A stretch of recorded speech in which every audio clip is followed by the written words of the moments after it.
Today we are going to do the second post-exilic prophet, that is Zechariah. Zechariah and Haggai, they ministered. And just like Haggai, Zechariah also ministered during the same period, that is years or maybe months or few days following 520 BC. While Haggai encouraged the people to rebuild the temple, Zechariah exhorted the people to renew their covenant with Yahweh. So, we will see some of the characters that we've met in Haggai, the leaders of the post-exilic community, the community that came back from Babylon, featuring again in this prophecy as well. So, the God-given task of Zechariah was to prepare the people spiritually to worship in the new temple. So, however, the people were doing what their forefathers did who lived before the exile and who were punished by being sent to exile. So here we can see that many echoes of the earlier prophetic moments: justice for the poor, widows, orphans, and foreigners. At the same time, the temple building also faced opposition. So we see words of encouragement from God to the people, assuring of his help. One another important thing of the book of Zechariah is the messianic hope. And the book actually climaxes in 14:9 with that hope that the Lord will establish his rule over all the earth. So we are going to look at the little by all the details one by one.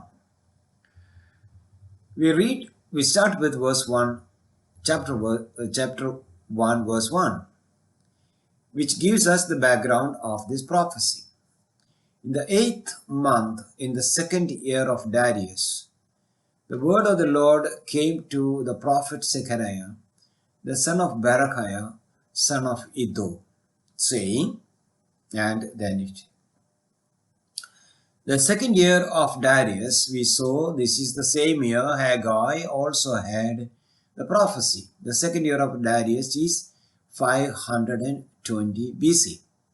That is 18 years after the first batch of exiles returned to Judah at the leadership of Zerubbabel.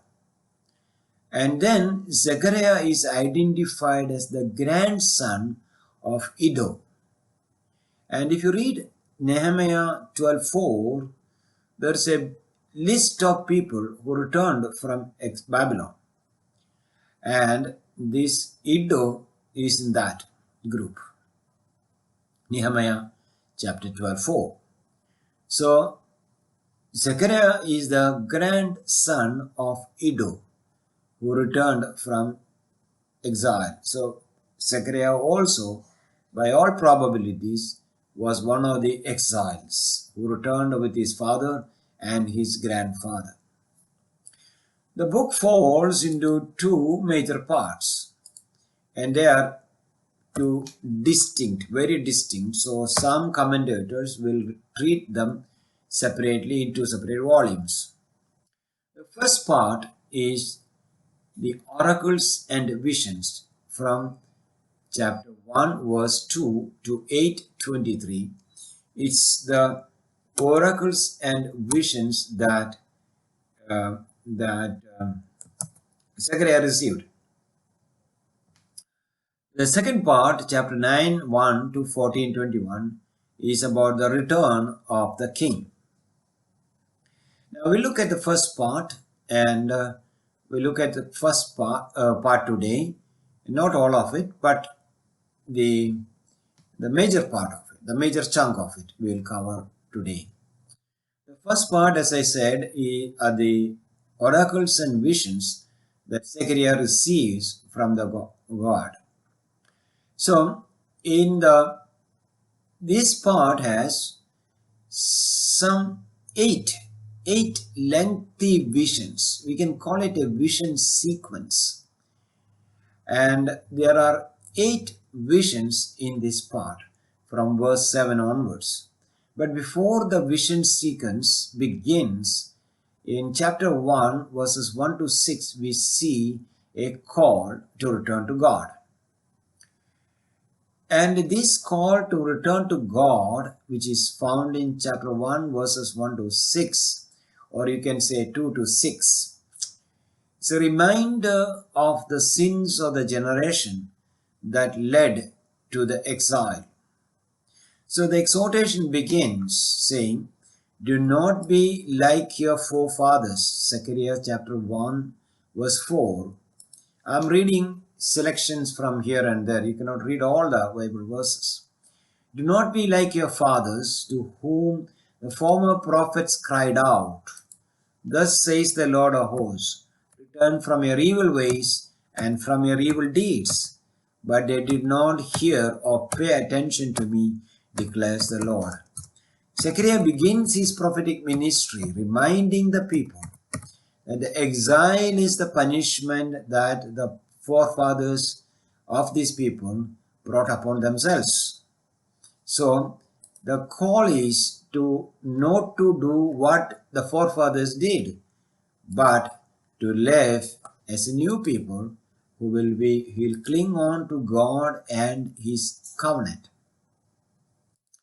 In other words, it's an exhortation to learn new lessons from their forefathers. Now, having detailed that, a call to return and to remain steadfast to the Lord and not to repeat the mistakes of the earlier generation, we see 8 visions, one after another. Zechariah was a great visionary. The prophecy, we can say that at least 1/4 of the book is in the form of visions that he receives. All the 8 visions, it seems we can conclude that they were received in the same night in 520 BC. If you read that very closely, that's the impression we get, that the 8 visions were received in the same night. Now, let me go to visions one by one. I hope you have read the passage, because at least you had 2 days notice to read through it. Vision 1, chapter 1, 7 to 17, that is the vision 1, a report of the vision. This is the vision about the hidden horsemen. In this vision, Zechariah sees horsemen who report to God the condition of the earth and prompt the angel of the Lord to intercede for Jerusalem. Now, Zechariah sees only one horseman, but there are other horsemen hidden from his view. Look at chapter 1, verse 8. "I saw in the night, and behold, a man riding on a red horse. He was standing among the myrtle trees in the glen, and behind him were red, sorrel, and white horses." So there are at least 4 horses behind this horseman. But he doesn't seem to have seen horsemen mounted on, seating on the horses. But we later see that it's implied that each of these horses had riders on them. Their job was to patrol the earth and report back to God. Now, we also see another character besides, and that is we see throughout in all the eight visions we see an angel of the Lord who is a mediator between the horsemen, the Lord of hosts, and Zechariah. That's another feature of this vision, and we see that feature throughout the other visions as well. Let me read a few selections. First, I'll read verse 11. "And answered, the angel of the Lord was standing among the myrtle trees, and said, we have patrolled the earth, and behold, all earth remains at rest. So they have gone around like patrol cars. These four horsemen have gone around and patrolled the earth and reports back and say everything is fine. Then in 12th verse 12, we read, then the angel of the Lord said, oh Lord, then now the angel of the Lord is addressing the Lord of hosts. How long will you have no mercy on Jerusalem and the cities of Judah, against which you have been angry these 70 years? So the angel of the Lord addresses Lord of hosts. Are you going to prolong your wrath against Judah and Jerusalem? Now,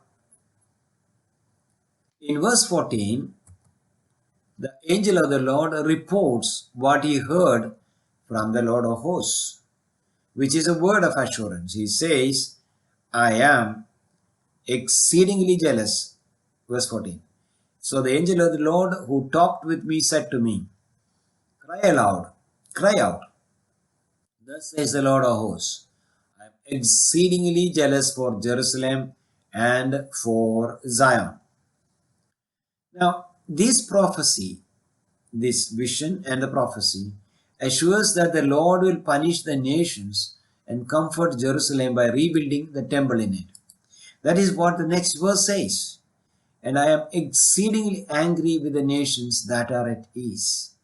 For a while I was angry but a little, but they furthered the disaster. And now the words of comfort from God, from the Lord of hosts. Cry out again, thus says the Lord of hosts. My city shall again overflow with prosperity, and the Lord will again comfort Zion and again choose Jerusalem. Verse 17. Now here is this assurance. This is the vision of the four horsemen. The message is that they are reporting back to the Lord, the Lord of hosts, through the angel. And here the message is that God assures them. That is a function.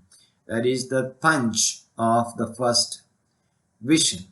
That God will again comfort Zion and choose Jerusalem. Now, we move on to vision 2. It is the vision of four horns. That is chapter 1 verses 18 to 21. The summary is that of this vision, or what the message that comes through this vision is that God will oppress or punish those who oppressed Judah. In this vision, chapter 1 verses 18 to 21, it's only 4 verses. In this vision, Zechariah sees a vision of 4 horns and 4 craftsmen. You know that the horns are symbols of military power. These horns symbolize the military powers that scattered God's people, Judah, Israel, and Jerusalem. Now, the task of the 4 craftsmen are to dismantle these 4 horns of the nations. Now, there's a lot of debate about what does or whom does these horns represent. Some interpreters, I don't have a view on this, but I only give you the 3 views that people have on this. And it remains unclear what exactly that Zechariah has in mind. Some people say that this must be the 4 horns represents the 4 military powers, that is Assyrians, Babylonians, Persians, and Greece. The Greek power in the sequence. Now, Assyrians defeated Samaria and Israel, northern Israel, and Babylonians defeated Judah, and Persians overtook Babylonians. So the hegemony continued and Persians were taken over by the Greeks. So the people of Judah and Israel were under these four powers. The powers changed over a period of, you can say, 300 plus years, 400 plus years. Some interpreters identify them as Daniel 2 and 7. In Daniel chapter 2 and verse 7, we see these horns, again, reference to the horns, where those horns are interpreted as Babylon, Media Persia, that is the Persian Empire, Greece, and Rome. The people of Judah were under the Rome during the days of Christ. A third view seems to be more balanced. It takes as the enemies of Israel in general, without any specifics, on the four sides. Those who attacked, those who oppressed them, all enemies without any specific name. Now, the identity of the craftsmen. There are four craftsmen in this passage. It represents four military powers that would overtake these enemies of Israel. I'll just read verses, chapter 1, verse 20 to 21. Then the Lord showed me four craftsmen. I said, what are these coming to do? He said, these are the horns that scattered Judah. See, so that no one raised his head. And these have come to terrify them, to cast down the horns of the nations who lift up their horns against the land of Judah, to scatter it. So, the symbolic visions, the main summary or the purpose of this vision is this, that four horns or the military powers that scattered Israel. Now, God is appointing four craftsmen to dismantle, or God is appointing four powers to nullify what they did, or to destroy what they have, or to destroy their strength, so that Judah can be restored. And you know that there is a lot of historical truth behind it. Assyrians were overtaken by Babylonians. Babylonians were overtaken by the Media Persians, who further defeated by Alexander the Great and the Greek Empire. And if we continue the history, and then Greece was taken over by Rome, or the Greek empires were defeated by Rome or Roman Empire. And you can see the history of Israel's restoration, but you can take it much generally, saying that all the people who scattered Israel will be destroyed and Israel will be gathered from their state of being scattered. So in another sense, the right word to use is the restoration of the people of God who were scattered on all four winds, or to four corners of the world. That leads us to the vision 3, a third vision. This vision is the vision of the unwalled Jerusalem. It's actually not all of it, 1 to 13, not all of it is a vision. There is a word of restoration also built into that. But we will see the vision part, the vision part in this. So I'm looking at chapter 2, verses 1 to 3. In this vision, the prophet sees a man holding a measuring line. See, that is how it opens in chapter 2, verse 1. And I lifted my eyes and saw, and behold, a man with a measuring line in his hand. And in this vision, Zechariah sees that the population of the city of Jerusalem will swell. So the man measures, he doesn't measure, he has the measuring line in his hands. But Zechariah sees that the population of the city of Jerusalem, because the people will be returning to Jerusalem from Babylon, and this will increase in such an extent.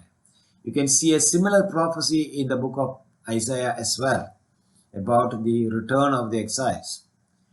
And it will swell to such an extent that the surrounding villages, that is outside the city walls, will have to be inhabited. In Isaiah, there's a passage where Mother Jerusalem wonders, where did all these children, her children, come from?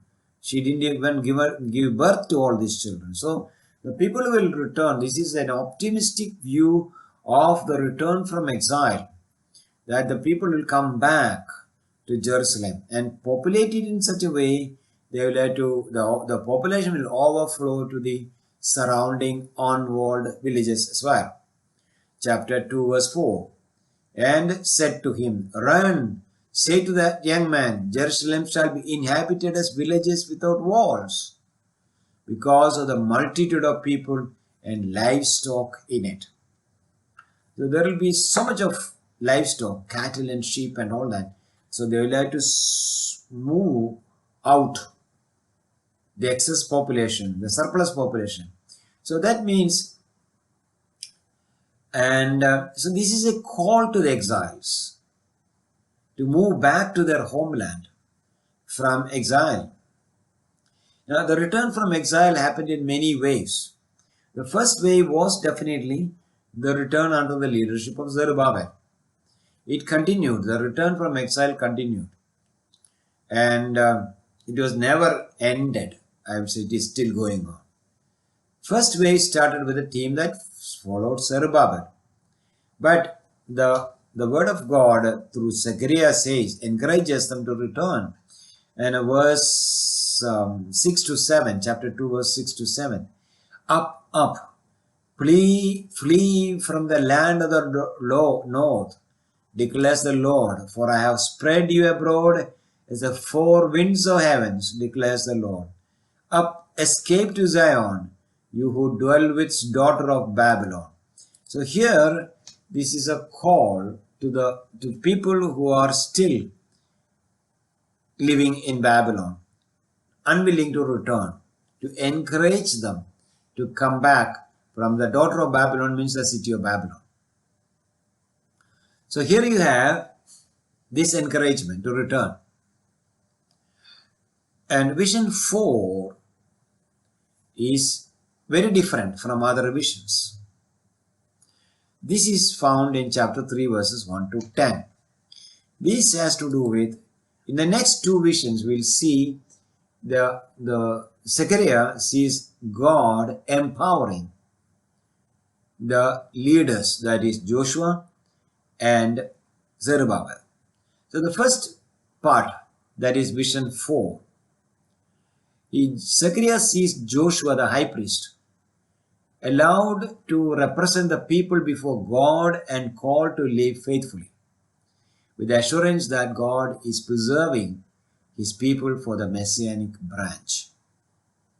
Now, this vision is actually empowering Joshua and validating his ministry as priest. Now, this whole thing is brought out through a trial scene. The angel of the Lord is the judge. Satan is the accuser. And Joshua is the one who stands on trial. Chapter 3, verse 1. Then he showed me Joshua the high priest standing before the angel of the Lord, and Satan standing at his right hand to accuse him. But the Lord vindicates Joshua to represent the people before the Lord. And the Lord, verse 2, 3, continuing to read that passage, chapter 3, verses 1 onwards. Verse 2, and the Lord said to Satan, the Lord rebuke you, O Satan. The Lord who has chosen Jerusalem rebuke you. Is not this a brand plucked from the fire? So Joshua is the hardships that Joshua went through. in exile. He is likened to a fire, a brand or a stick that is plucked from the fire. Now Joshua standing before the angel clothed with filthy garments. But the angel orders him, to adorn as a way of exonerating him. So here you have Satan. See, this is another very strange scene. After the book of Job, we see Satan here in the post-exilic literature. It's an accuser, the one who accuses. And this image is found in the New Testament as well. Satan is trying to find fault with God's people. But God exonerates them. And verse 4 to 5, and the angel said to those who are standing before him, remove the filthy garments from him. And to him he said, behold, I have taken your iniquity away from you. Now you see this is a similar scene in the book of Isaiah chapter 6. And so God, this is a very unique scenario very unique in the Old Testament. Now this, if I reconstruct it, it is like this. The accuser, Satan, is trying to invalidate the ministry of Joshua, saying that he is sinful and he is filthy and all that. But God has chosen him, plucked him as a firebrand from the fire, and he is justifying him. Behold, I have taken your iniquity away from you, and I'll clothe you with pure vestments. And I said, let them put a clean turban on his head. So they put a clean turban on his head and clothed him with fine garments. And the angel of the Lord was standing by. Now, so there are two scenarios now. One, the Joshua stands before the Lord, the angel of the Lord, in filthy garments, being accused by Satan. But the angel of the Lord, not the angel, the Lord Yahweh said to Satan and said, no, you can't accuse him. I have saved him, redeemed him from fire. And then the angel of the Lord orders that he should be exonerated and he should be adorned. His iniquity is pardoned. And then in chapters 3, the following verses, God gives him a charge. He is given to the command to walk in God's ways and in charge of the courts of the temple. Verse 7, chapter 3:7. Thus says the Lord of hosts, if you will walk in my ways and keep my charge, then you shall rule my house and have charge of my courts, and I'll give you the right of access among those who are standing here. So Joshua is installed by this to be in charge of the temple. And that doesn't end there. The reinstitution or institution of the priests, not only Joshua, but whole family of Joshua, or you can say the priesthood, that is a sign of future. The reinstitution, this is a very important thing. First of all, for 70 years, they did not have a temple. For 70 years, there were no sacrifices. For 70 years, there were no priests in Jerusalem. Now, in the person of Joshua and his brothers means his family, or the priestly dynasty, you can call that priestly people, all these institutions are being re-established. The re-establishment of these institutions is a sign of the beginning of the Messianic era. Now let's look at verse 8. Hear now, O Joshua the high priest, You and your friends, that talks about the other priests, who sit before you, for they are men who are a sign. This is a sign. This indicates a reality beyond themselves, that I will bring my servant the branch. Now, this expression is a very, very, what you can say, very weighty expression, the branch. It seems that Zechariah is recalling what Jeremiah prophesied. See, Jehoiachin was the last king in Israel before exile. He went into exile with the first batch of exiles. But Jehoiachin was cursed by Jeremiah. Jeremiah said that this man will have no children to sit on the throne of David. And when Jehoiachin was exiled, taken as prisoner to exile, it was not his children. It was his uncle Zedekiah who came to the throne. And Zedekiah died in Babylon as a prisoner. And there was no king after that in Israel till today. Jehoiachin was the last king before exile. Zedekiah was the last king in Judah. So the Davidic dynasty had come to an end.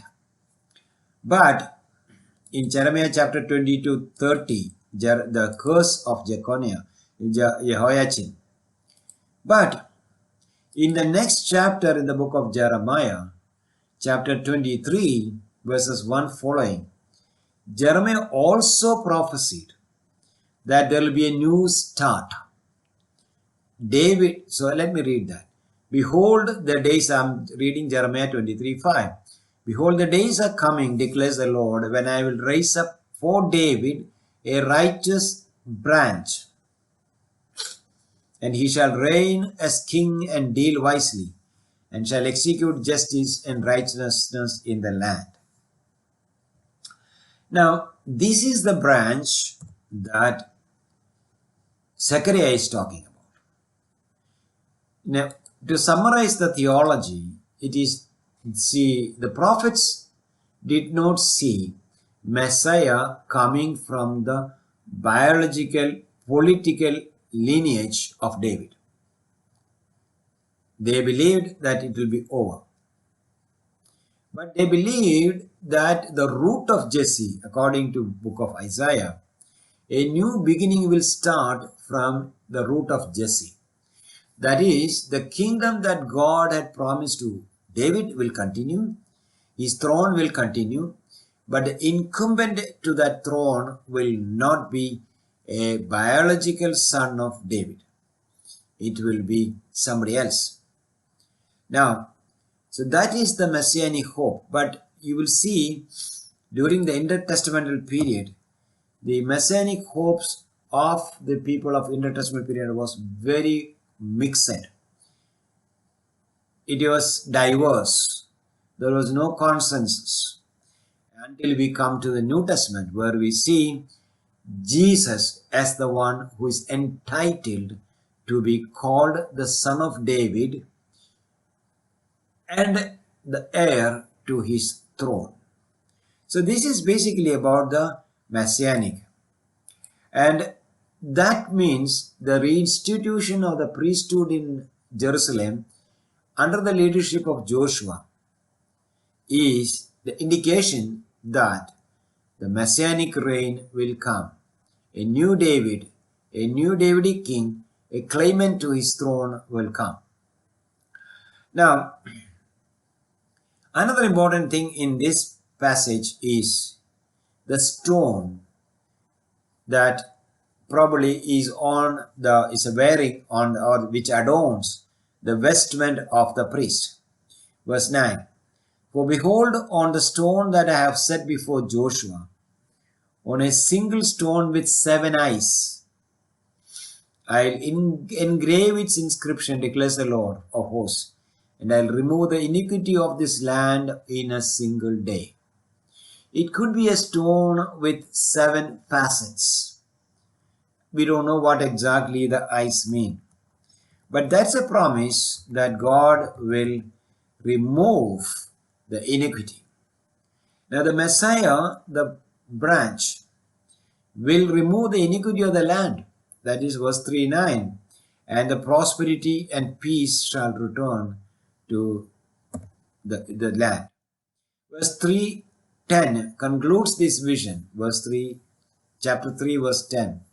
In that day, declares the Lord of hosts, every one of you will invite his neighbor to come under his vine and under his fig tree. That is the Messianic age, the age of the Messiah. So to sum up this vision is vindication of Joshua as a legitimate priest, forgiven and made righteous before God by God's own initiative. Though the accuser, the Satan, is trying to put him down, find faults with him, and God gives him charge of the courts of the temple. And then it also goes on to say that the reinstitution of the priesthood after 70 years or so is a sign that a high priest or a ruler is coming. That is the branch that Isaiah and Jeremiah, though Isaiah calls it root of Jesse, stump of David, and things like that. And this word branch is found in Qumran scrolls in many places, and that's why I said it's a many understanding of, it's very diversified. But the institution of priesthood is an indication that the Messianic rule, the age of the Messiah is to happen very soon. This leads us to vision 5. The vision 5 is a vision about olive trees and the lampstand. Now you will see that it gets complicated like the visions of Ezekiel. Zechariah sees lamps on a golden lampstand, and it is the symbol of God's watchfulness and power to fulfill promises to David's house. That is represented by Zerubbabel. I think I should read some portion of this. I think I'll read the first 3 verses. And the angel who talked with me, I'm reading chapter 4, came again and woke me, like a man who is awakened out of his sleep. And he said to me, what do you see? I said, I see and behold a lampstand of all of gold, with a bowl on the top of it. That means bowl in the top actually means that there is a regular supply of oil. There are 7 lamps on it, with 7 lips on each of the lamps that are on the top of it. You can imagine, if you know what is a menorah. A menorah is a Jewish lamp. You might have seen the pictures of menorah. Menorah has 6 lamps. It's a big lampstand with 7 lamps, 1 in the middle, 3 on either side, 7. But this is a very unique menorah, that because each of the lamp has 7 lips on it. That means there are 49 lamps, 7 times 7. Now menorah is part of a symbolism of Israel's worship. We see 1 menorah or 1 lampstand in the tabernacle. According to Exodus 25:31 to 40, we see 1 lampstand. But in Solomon's temple, there were 10 menorah. According to 2 Chronicles, chapters 4, 7 and 20, there were 10 of them. And as I said, there's only 1 here, and it has 7 lampstands. 1 lampstand with 7 lamps. Each lamp has 7 lips. So it is 49 altogether. This prophecy is a word of encouragement and assurance to Zerubbabel, the leader of the returnees, as verse 6 and 7 show. Then he said to me, "This is the word of the Lord to Zerubbabel. Not by might, nor by power, not but by my spirit, says the Lord of hosts. Who are you, O great mountain? Before Zerubbabel, you shall become a plain." That means God is assuring Zerubbabel in the light of this vision, that is, not by the wealth, not by their military power, but by the Spirit of God, he is going to achieve the task he is assigned to. And any hindrance before him will be removed, however big, though they may look so big as a mountain, and will be made a plain. And he shall bring forward the top stone.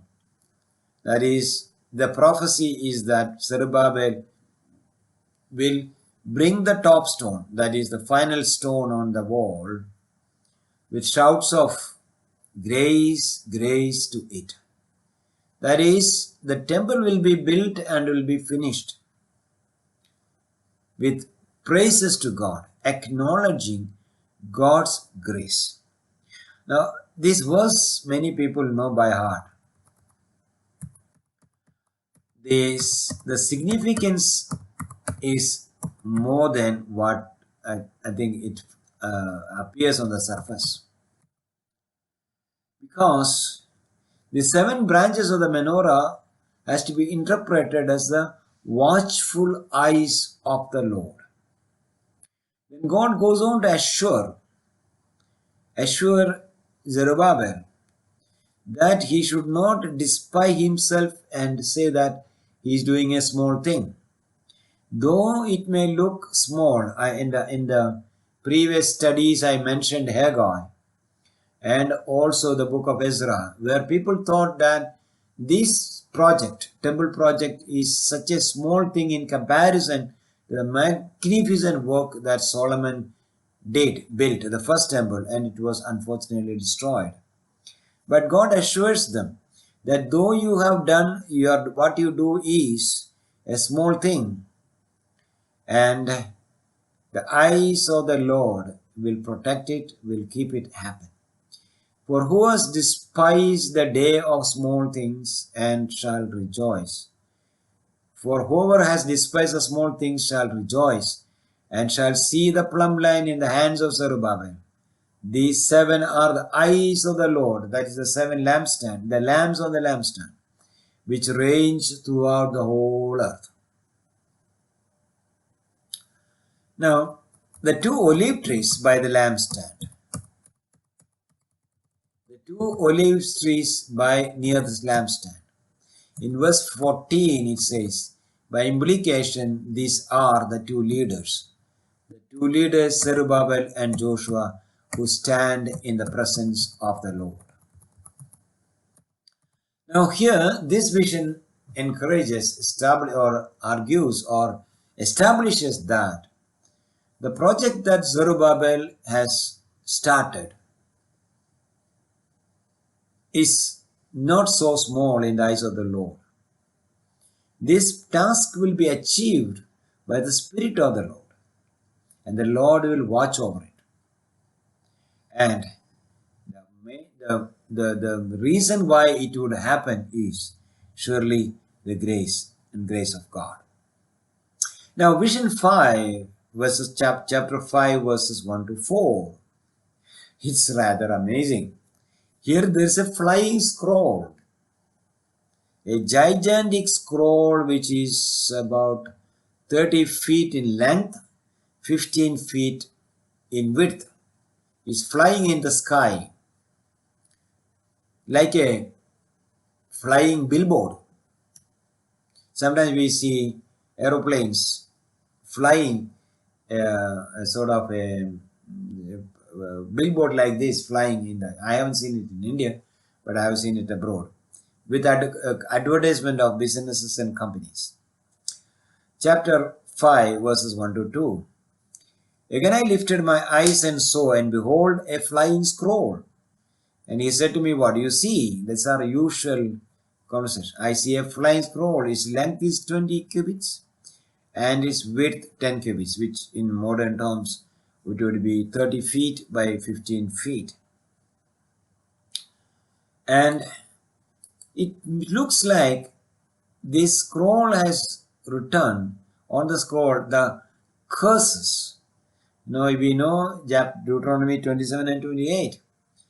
It's a curses and the blessings. Curses for the disobedience, blessings for obedience to the covenant.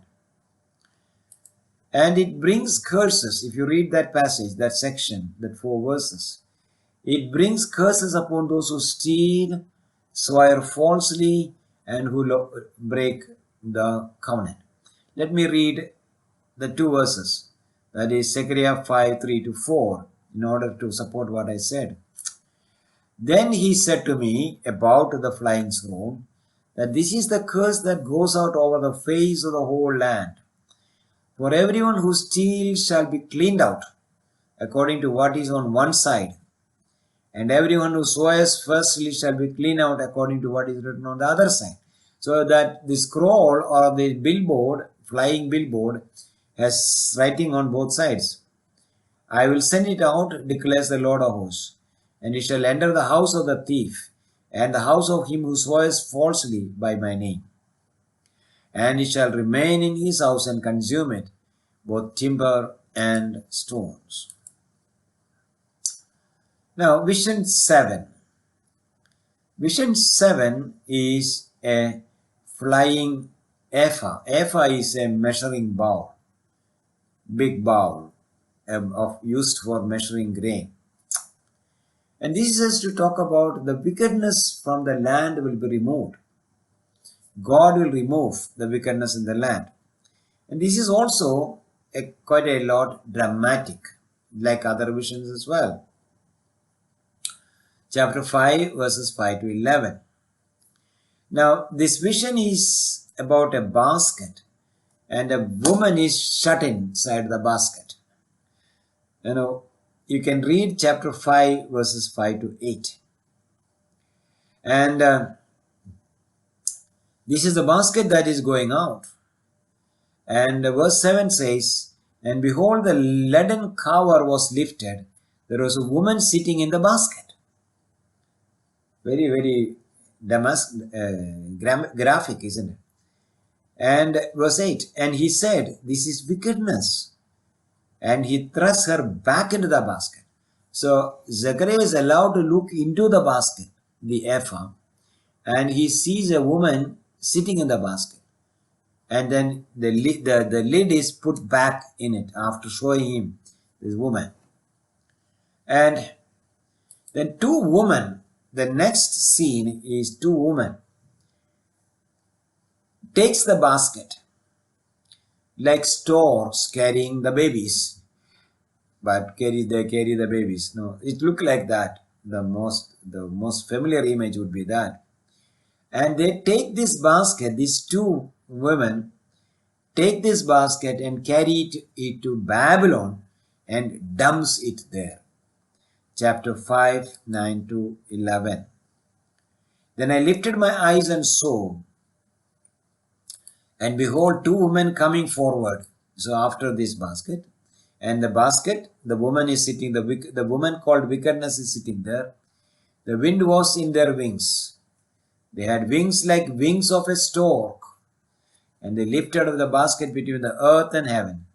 Then I said to the angel, and he said that to the land of Shinar, Shinar means Babylon, to build a house for it. So these women are taking, like birds, they fly in the air, carrying the basket in their hands or the wings, and they are taking it to Shinar to build a house for it in Babylon, Shinar or Babylon. So, this is God's way of cleansing the land of all wickedness, particularly the wickedness that was mentioned in the previous vision of the flying scroll. Finally, Zechariah sees an 8th vision. The eighth vision is the four chariots, the Lord's army. Oh, this is also very graphic and looks so dramatic vision. He sees four chariots emerging through mountains of bronze with horses of different colors. Let's see chapter 6 verse 1 to 3. Again I lifted my eyes and saw, and behold, four chariots came from between the two mountains. And the mountains were mountains of bronze. The first chariot had red horses. It's not only one horse, but many horses to the chariot. The second had black horses. And the third white horses. And the fourth chariot had dappled horses. That means spotted horses. All of them very strong. Now they emerge out of the mountains of bronze, and they go in four directions, two directions. These horses represent the Lord's military power against the nations in the north and the south. The white and the black horses are headed towards the north. The dappled ones went towards the south. By implication, the white and black are heading towards Babylon. The dappled ones, are spotted patchy ones, towards the south, which is towards Egypt. And the red are not moving. If you read it very carefully, probably they were kept on reserve. After their tour of the north and south, they still had a lot of energy unspent. They come back and say, what else to do? We have cleaned up north and south, the Babylon and Egypt. So they said they were allowed to patrol the whole earth. Verse 5 and 7. So, and the angel answered, these are going out of four winds of heaven, after presenting themselves before the Lord of the earth. The chariot with black horses go forward to the north country, and verse 7, when the strong horses came out, they were impatient to go and patrol the earth. And he said, go, patrol the earth. So they patrolled the earth. The mission is accomplished, because in verse 6, chapter 6, it says, then he cried to me, behold, those who go forward the north country have set my spirit at rest in the north country. So, the end of the north country, or God's justice on the north country, Babylon, is completed by God's military power. Now, through these eight visions, I hope you are beginning to like the prophetic literature, the prophetic books. What a variety of styles of presenting the divine truth. In one single night, he sees 8 visions and describes it. It talks about the jealousy of God, the zeal of God for his people and against the enemies of God's people. God's seal to establish the worship back in Jerusalem under the leadership of Joshua, and disregarding his sin that the Satan is accusing him to say, what is implied is that he is not worthy. Joshua, who came back all the way from exile to build the temple and establish the worship, he is not worthy because his clothes are filthy. He is not righteous. But God overlooks all the accusations and he exonerates Joshua and installs him as the valid priest. And he also goes a step further. The establishment of worship in Jerusalem looks forward to a day of the Messiah, which in Hebrews, we read in Hebrews, that Christ is the priest who serves in the eternal, in the heavenly tabernacles, a priest who will never die. Now, these are the weighty theological implications of the book of Zechariah on one side, at least some of this now. And through these 8 visions, he lays the foundation that God is not dead. Though exile happened, defeat happened, God is still active in restoring his covenant and restoring his covenant people. And that's what the nation of Israel were rebuilt. The nation, was rebuilt as a sign, a foretaste of the kingdom of God that is to